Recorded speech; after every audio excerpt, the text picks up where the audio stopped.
एक बार की बात है, दोपहर के समय कालिदास एक गांव से दूसरे गांव जा रहे थे। धूप बहुत तेज होने के कारण उन्हें बहुत तेज की प्यास लग रही थी। कुछ दूर उन्हें एक कुआं दिखाई दिया। कुएं पर कुछ औरतें पानी भर रही थी।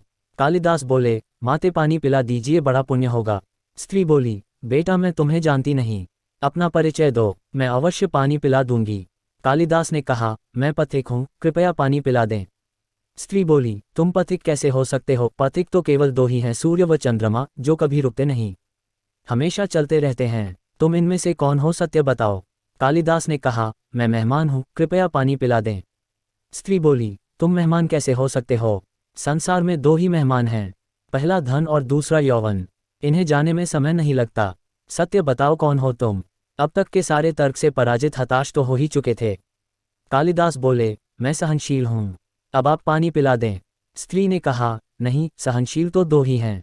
पहली, धरती जो पापी पुण्यात्मा सबका बोझ सहती है, उसकी छाती चीरकर बीज बो देने से भी अनाज के भंडार देती है। दूसरे पेड़ जिनको पत्थर मारो फिर भी मीठे फल देते हैं। तुम सहनशील नहीं, सच बताओ तुम कौन हो? कालिदास लगभग मूर्छा की स्थिति में आ गए और तर्क वितर्क से झल्लाकर बोले। कालिदास बोले, मैं हठी हूँ। स्त्री बोली, फिर असत्य। हठी तो दो ही हैं, पहला नख और दूसरे केश, कितना भी काटो बार बार निकल आते हैं। सत्य कहें, कौन है आप? पूरी तरह अपमानित और पराजित हो चुके थे। कालिदास ने कहा, फिर तो मैं मूर्ख ही हूँ। स्त्री ने कहा, नहीं, तुम मूर्ख कैसे हो सकते हो? मूर्ख दो ही हैं, पहला राजा जो बिना योग्यता के भी सब पर शासन करता है, और दूसरा दरबारी पंडित जो राजा को प्रसन्न करने के लिए गलत बात पर भी तर्क करके उसको सही सिद्ध करने की चेष्टा करता है। कुछ बोल न सकने की स्थिति में कालिदास वृद्धा के पैर पर गिर पड़े और पानी की याचना में गिड़गिड़ाने लगे। वृद्धा ने कहा, उठो वत्स। आवाज सुनकर कालिदास ने ऊपर देखा तो साक्षात माता सरस्वती वहां खड़ी थी। कालिदास पुनः नतमस्तक हो गए। माता ने कहा, शिक्षा से ज्ञान आता है, न कि अहंकार।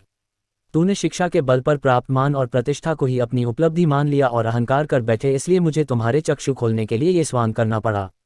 कालिदास को अपनी गलती समझ में आ गई और भरपेट पानी पीकर वे आगे चल पड़े।